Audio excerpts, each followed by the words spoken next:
ভাবুন তো, একদিন সকালে আপনি ভোটার লিস্ট চেক করতে গেলেন আর দেখলেন আপনার নামটাই নেই ভোটার লিস্টে। আপনি অবাক, বলছেন আমি তো বহু বছর ধরেই ভোট দিচ্ছি, নাম তাহলে কোথায় গেল?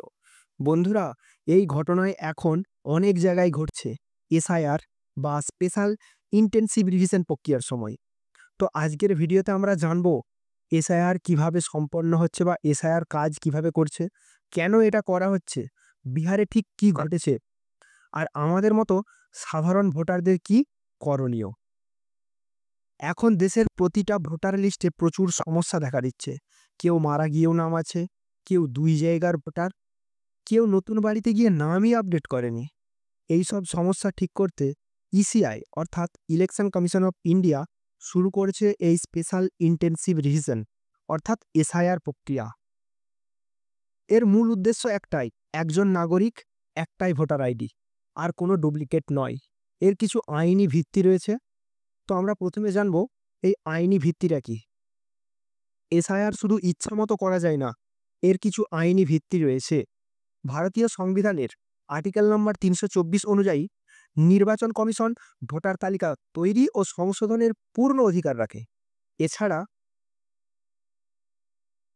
সেকশন ২১-এ কি বলা রয়েছে, রিপ্রেজেন্টেশন অফ পিপল অ্যাক্ট ১৯৫০ অনুসারে সময়ে সময়ে ভোটার তালিকা রিভিশন করতে পারবে যাতে তা সঠিক ও আপডেট থাকে।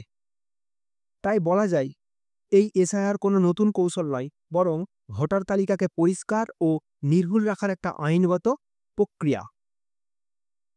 এই প্রক্রিয়াটা কিভাবে সম্পন্ন হবে না, প্রক্রিয়াটা সম্পন্ন করার জন্য নির্বাচন কমিশন কয়েকটা ধাপ ফলো করছে। তো প্রথম ধাপ কি, বাড়ি বাড়ি গিয়ে সমীক্ষা। প্রথমে বিএলও অর্থাৎ বুথ লেভেল অফিসার প্রত্যেক ভোটারের বাড়িতে গিয়ে ভোটার তালিকা মিলিয়ে মিলিয়ে দেখেন। পুরনো নাম, নতুন সদস্য, স্থানান্তরিত বা মৃত ব্যক্তির নাম সবকিছু যাচাই করা হবে। দ্বিতীয় ধাপে কি হবে না, নথি যাচাই অর্থাৎ ডকুমেন্ট ভেরিফিকেশন। বিএলওরা প্রমাণ চান, যেমন জন্ম তারিখ, ঠিকানা, নাগরিকত্ব ইত্যাদি। সাধারণত আধার কার্ড, প্যান কার্ড, জন্ম সনদ, বিদ্যুৎ বিল ইত্যাদি এই ক্ষেত্রে ব্যবহার করা যেতেই পারে। তবে যাদের নথি নেই তাদের জন্য বিকল্প প্রমাণেরও সুযোগ থাকছে। তবে এই যাচাই হবে কিন্তু কড়া হাতে, অর্থাৎ খুব কঠোরভাবেই কিন্তু যাচাই প্রক্রিয়াটা সম্পন্ন করবে তারা। তৃতীয় ধাপে কি থাকছে, ড্রাফট ভোটার লিস্ট প্রকাশ। এই তথ্যগুলি যাচাইয়ের পর একটা ড্রাফট ভোটার লিস্ট পাবলিশ করা হবে। সাধারণ নাগরিকরা দেখতে পারেন তাদের নাম আছে কিনা বা থাকলেও তাতে কোনো ভুল রয়েছে কিনা। চতুর্থ ধাপে কি করা হবে, অভিযোগ বা দাবি গ্রহণ করা হবে। কেউ যদি দেখেন তার নাম নেই বা নাম আছে কিন্তু সেই নাম ভুল রয়েছে, তাহলে সেই সময়ে ফর্ম ৬, ৭, ৮ ব্যবহার করে তা সংশোধন বা সংশোধনের দাবি তারা জানাতে পারবে। আর এই পর্যায়ে এর সবচেয়ে গুরুত্বপূর্ণ, কারণ এইখানে আপনি নিজের অধিকার প্রমাণ করতে পারবেন। পঞ্চম ধাপে কি বলা রয়েছে, যাচাই ও শুনানি। সব দাবি ও অভিযোগ ইআরও যাচাই করেন। প্রয়োজনে শুনানিও হয়, যেখানে আবেদনকারী নিজেদের প্রমাণ পেশ করতে পারেন। তারপর আসছে কি, ষষ্ঠ ধাপ, চূড়ান্ত ভোটার লিস্ট প্রকাশ। সব কিছু যাচাই শেষ, এরপর কি হবে, একটা ফাইনাল এনরোলমেন্ট নাম্বার বা ফাইনাল রোল প্রকাশিত হবে, যেখানে কি দেখতে পারবেন যে আপনাদের সঠিক নাম আছে কিনা। যাদের নাম ভুল বা অযোগ্য প্রমাণিত হয়েছিল তাদের নাম এখান থেকে কিন্তু বাদ চলে যাবে। এটাই এসআইআর এর শেষ ধাপ, যেখানে ভোটার তালিকা পরিষ্কার এবং নির্ভুল অবস্থায় আসে। এরপর কার নাম বাদ যেতে পারে? বন্ধুরা, এই বিষয়টা একটু স্পর্শকাতর প্রশ্ন, যে কার কার নাম বাদ যাবে আর কার কার নাম এখানে থাকবে। এটা আমাদের সকলেরই প্রশ্ন। তো দেখছি নিচে কারণগুলি নাম বাদ দেওয়া যেতে পারে। কোন কোন কারণে? যদি কেউ মারা গেছেন কিন্তু রেকর্ড তার এখনো আপডেট হয়নি, অর্থাৎ মারা গেছেন অথচ ভোটার লিস্টে তার নাম রয়ে গেছে। কেউ অন্য জেলায় বা অন্য রাজ্যে চলে গেছেন, একই ব্যক্তির নাম ২ জায়গায় পাওয়া গেছে, অর্থাৎ ডুপ্লিকেট কেস। নাগরিকত্বের প্রমাণ দেখাতে পারেননি, ভুল বা ভুয়ো তথ্য দেওয়া হয়েছে। তবে মনে রাখবেন, নাম বাদ গেলেও আপনি অবশ্যই আপত্তি জানাতে পারেন, প্রমাণ দেখিয়ে নাম ফেরত আনতেও পারবেন। কমিশন প্রতিটি আপত্তি আপনার শুনবে, অর্থাৎ শুনতে বাধ্য। বিতর্ক, চ্যালেঞ্জ ও সুরক্ষা ব্যবস্থার ক্ষেত্রে কি বলা হয়েছে?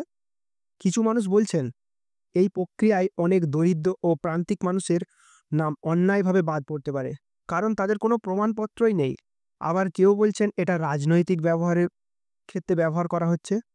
তবে নির্বাচন কমিশন কি বলছে? প্রতিটি সিদ্ধান্তের আগে অবশ্যই যাচাই করা হবে। প্রত্যেক নাগরিকের আপত্তির অধিকার আছে। প্রতিটি নাম বাদ বা যোগের লিখিত কারণ থাকবে। রাজনৈতিক দলের প্রতিনিধিরাও পর্যবেক্ষণ করবেন। তাই ভয়ের কিছু কারণ নেই। যদি আপনার কাগজপত্র সঠিক থাকে তো কোনো সমস্যার কারণ নেই। নাগরিক হিসাবে এখন আপনাদের করণীয় কি?